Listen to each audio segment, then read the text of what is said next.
whip so we can pop the whip so we can. People want to look and feel good inside and out. This is why so many health and wellness related products keep popping up like mushrooms.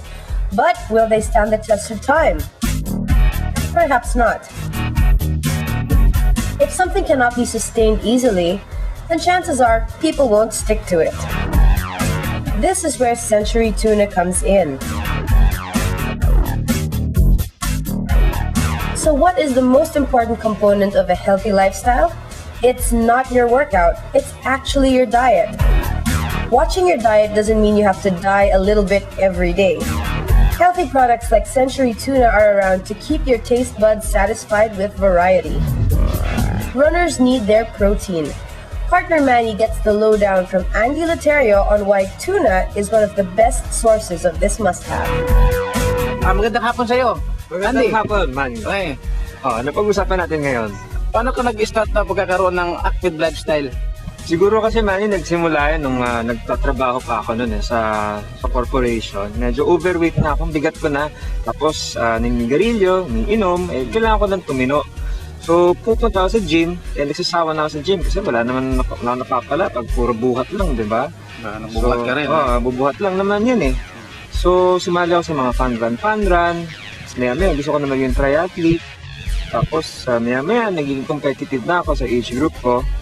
Pero ngayon, kasi may asawa na ako, tapos may anak na ako, wala na masyadong oras pag-triathlon na competitive. Ang ginagawa ko na lang ngayon, araw-araw, kung hindi ako tumatakbo, nag-bisikleta na lang ako. So, 1 oras, 2 oras. Okay. Pero na lang. Tapos, syempre, healthy eating. Kasi, kahit na nag-exercise ka, hindi naman yung lisensya para kahit ano kakainin mo, di ba? Wala nangyari pag ganun. Na-mention mo healthy eating. Ano bang mga pagkain na dapat kung bawal o hindi? So, kung healthy eating, natural, wala na dyan yung mga nakasanayan natin na mga kinakain natin pag gumiginig. So, wala na dyan yung sisig, wala na dyan yung lechon, wala na dyan yung mga karamihan na piniriti, maraming mantika. Pero kung sa araw-araw na diet, usually kinakain ko yung lutong bahay.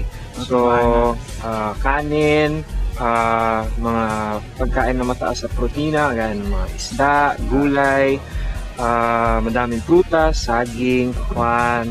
Kailangan mo yung protein para mag-recover yung muscles mo eh. Kasi pag tumatakbo ka, nabubugbog yung muscle mo, di ba? So, kailangan mo yung protein para mag-repair, para lumakas ka ulit.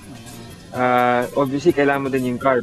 So, gaya ng sinasabi ko, Manny, kailangan mo kasi ng protein.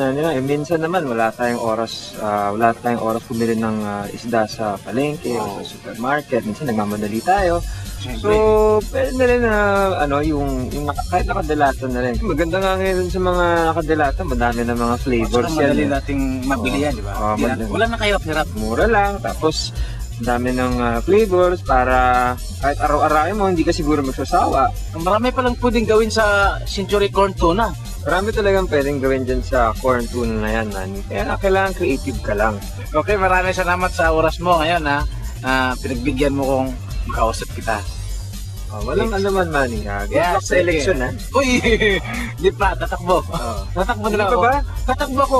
Good luck. Sa runner's pay. Kaya, boto ako dyan. yan.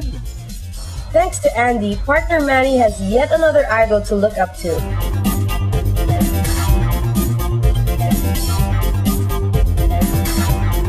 As for you guys, keep following Eat and Run for more good eats as well as diet and nutrition tips.